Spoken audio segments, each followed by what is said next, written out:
When I purchased my house just over a year ago, I thought I had found the perfect place. The property was quiet, secluded, and bordered a community with a homeowners association, HOA. The house itself came with a stretch of land that was ideal for privacy, yet still close enough to the town for convenience.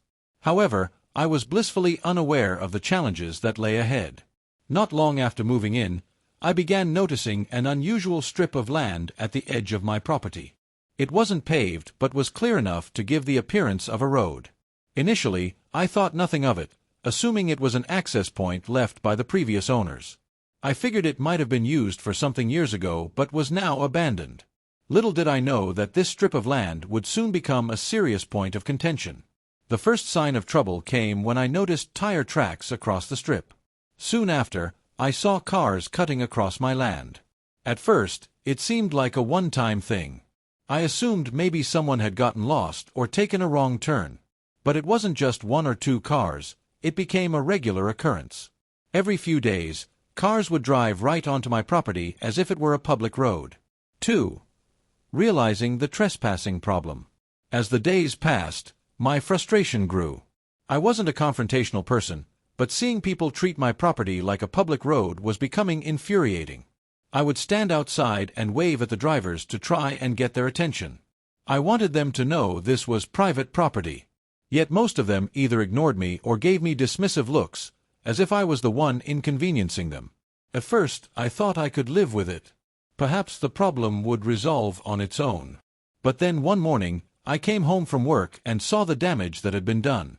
A car had turned too wide onto the strip, and its tires had torn up a significant portion of my yard. This was no longer just a minor nuisance. It was clear that people were using my land without permission, and now they were causing damage. That was the last straw. I knew I had to take action before the situation escalated even further. My first instinct was to contact the HOA. After all, they represented the neighborhood, and surely they would want to keep things under control. I explained the situation in detail, letting them know that people were trespassing on my land, damaging my property, and treating it like a public access road. I asked if they could notify their residents or take steps to stop this behavior. To my disappointment, the HOA refused to help. Their response was blunt. Since the strip of land wasn't part of their jurisdiction, they claimed there was nothing they could do about it. They completely washed their hands of the matter. I was left with no choice but to take matters into my own hands. I wasn't going to sit back and wait for more damage to occur. If the HOA wasn't going to help me protect my property, I would do it myself. After the HOA's refusal to intervene, I began planning for a permanent solution. I decided to put up a sturdy gate and fence along the strip of land. I hired a contractor to handle the construction and made sure that everything was built along the property line. I didn't want to leave any room for argument or claims of encroachment. In addition to the fence, I installed several no trespassing signs along the strip. I wanted it to be crystal clear to everyone that this was private property and that they were not allowed to drive through. From my research, I learned that many homeowners face similar issues with HOAs and entitled neighbors. It's not uncommon for some residents in HOA communities to feel they can use other people's property as they please, especially if the HOA doesn't enforce boundaries. With the fence and signs in place, I finally felt a sense of relief. I thought the problem would be solved, but I was wrong. The situation was about to escalate in ways I hadn't anticipated. Less than a week after the fence went up, I came home one Saturday to find a car parked by the gate. The driver was laying on the horn, clearly trying to get someone's attention. As I walked outside, I saw a woman standing by the car, her arms crossed and a furious expression on her face.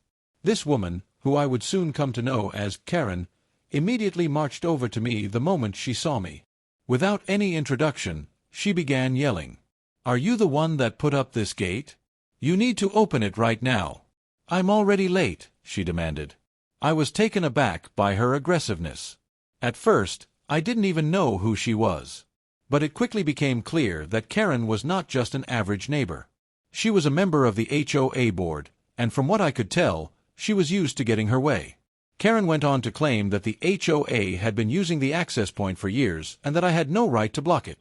She insisted that I was creating a problem for the neighborhood and demanded that I take the gate down immediately. I remained calm but firm. I told her This is my property, and I don't want anyone driving through it. You are trespassing." Karen's face turned red with anger. She shot back, "You can't block this road. I'm on the HOA board, and we've been using this access point for years. You have no right to stop us. The HOA will hear about this, and you'll regret it." I explained to her that I had done my research and that the strip of land was not a public road. It was private property, and I had every right to block access. But Karen refused to listen. She continued yelling and making threats. Then, to my astonishment, she pulled out her phone and called the police. After Karen called the police, I braced myself for the confrontation to escalate. Within 20 minutes, a patrol car pulled up, and 2 officers stepped out. Karen immediately rushed over to them, launching into a tirade about how I had illegally blocked a neighborhood access road and was causing problems for the entire community. The officers listened to her complaints before turning to me for my side of the story. I calmly explained the situation. I told them that this was private property, and I had every legal right to install a gate and fence. I showed them the property deeds and survey documents I had on hand, which clearly marked the strip of land as part of my property. The officers reviewed the documents carefully. After confirming the validity of my claims, they turned to Karen and informed her that there was no law or regulation requiring me to open the gate. One officer said, "Ma'am, this is private property. He has every right to block access to his land. You can't force him to open it." Karen was livid. She argued with the officers, insisting that the strip of land had been used as a community access point for years. She demanded that they force me to remove the gate. But the officers stood firm. "If you continue to trespass on his property, you could be charged," they warned her. Defeated but still seething, Karen stormed off, muttering threats under her breath about how this wasn't over. Over the next few weeks, Karen and the HOA made good on their threats. It started with a series of letters. They claimed that my gate was a nuisance and that I was in violation of neighborhood standards. They demanded that I remove the gate or face fines. However, because I was not part of the HOA, their demands were baseless. Then, things escalated further. Karen and a few other residents began parking their cars in front of my gate, deliberately blocking my access. They also started spreading rumors throughout the neighborhood, painting me as a difficult and unreasonable homeowner who was trying to disrupt the community. I noticed more people giving me dirty looks whenever I drove by. One day, I came home to find that someone had vandalized my fence. Several of the no trespassing signs had been torn down, and the gate lock had been smashed. It was clear that the HOA, or at least some of its members, were determined to intimidate me into submission. Realizing that the situation had spiraled out of control, I decided to seek legal advice. I consulted with a real estate attorney, who was appalled by the harassment I had been subjected to. He assured me that I was well within my rights to block access to my property and that the HOA had no legal authority over me. The attorney sent a cease and desist letter to the HOA, warning them that any further attempts to trespass, vandalize my property, or harass me would result in legal action. He also advised me to install security cameras to document any future incidents. Feeling more empowered, I followed his advice. I installed several motion-activated cameras around my property, including one near the gate. These cameras would capture any future acts of vandalism or trespassing, providing me with solid evidence if I needed to press charges. Despite the legal warning, Karen refused to back down.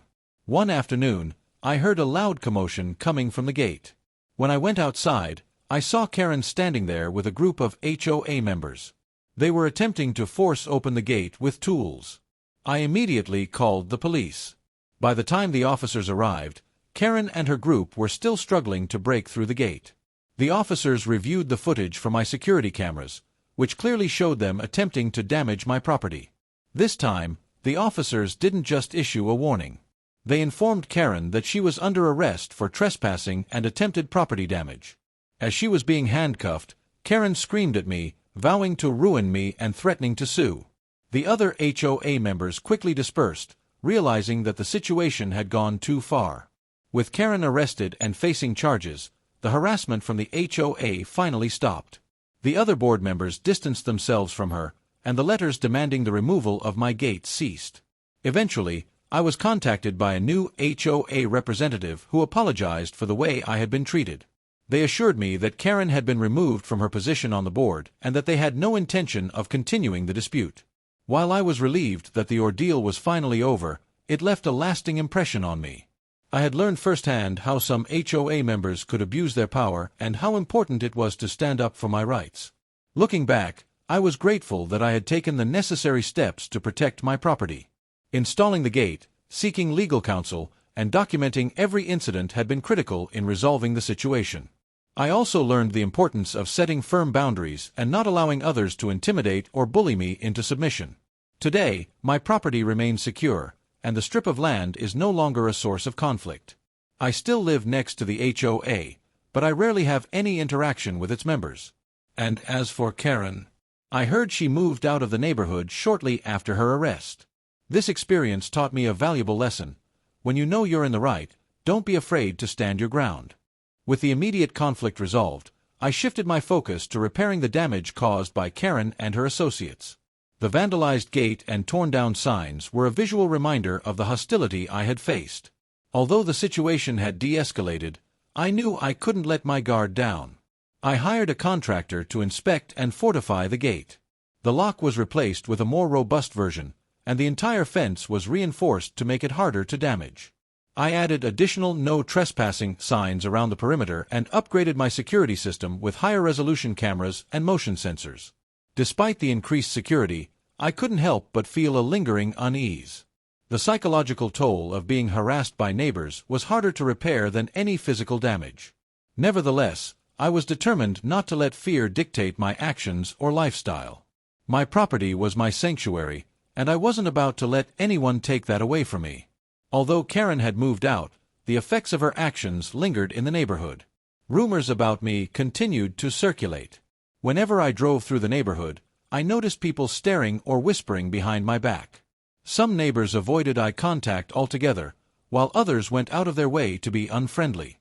It was clear that Karen's smear campaign had left a mark, and the neighborhood was divided. A small group of neighbors reached out to express their support, apologizing for the way the HOA had treated me. They admitted that Karen had a reputation for being difficult and vindictive, but confessed they were too afraid to stand up to her when she was in power. While I appreciated their support, I couldn't ignore the fact that the majority of the neighborhood remained distant. The isolation was frustrating, especially because I had moved here hoping to be part of a welcoming community. I decided to focus on building relationships with those who had shown kindness. We organized small gatherings, shared meals, and formed a tight-knit circle of trust. Slowly but surely, I began to feel more at home again. With Karen gone, the HOA underwent significant changes. The remaining board members, eager to rebuild trust within the community, announced plans to revise the HOA's rules and bylaws. They promised greater transparency and a more democratic process for decision-making. A special meeting was held to discuss these reforms. I was invited to attend, and although I wasn't part of the HOA, I decided to go. I wanted to ensure that no one else would experience the same harassment and abuse of power that I had endured. During the meeting, I shared my story, detailing the harassment and intimidation I faced. To my surprise, many residents who had remained silent before now voiced their own grievances. It became clear that Karen's authoritarian approach had alienated more people than I had realized. By the end of the meeting, a new board was elected, and several amendments were made to the HOA's rules. These changes included stricter limits on the board's authority, a clearer process for handling disputes, and better protections for residents' property rights. Although I still had no intention of joining the HOA, I felt a sense of relief knowing that meaningful change was taking place. Meanwhile, the legal case against Karen moved forward.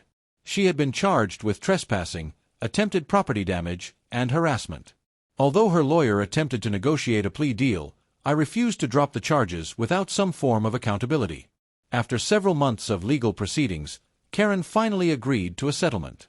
She issued a formal apology, both to me and the neighborhood, for her actions.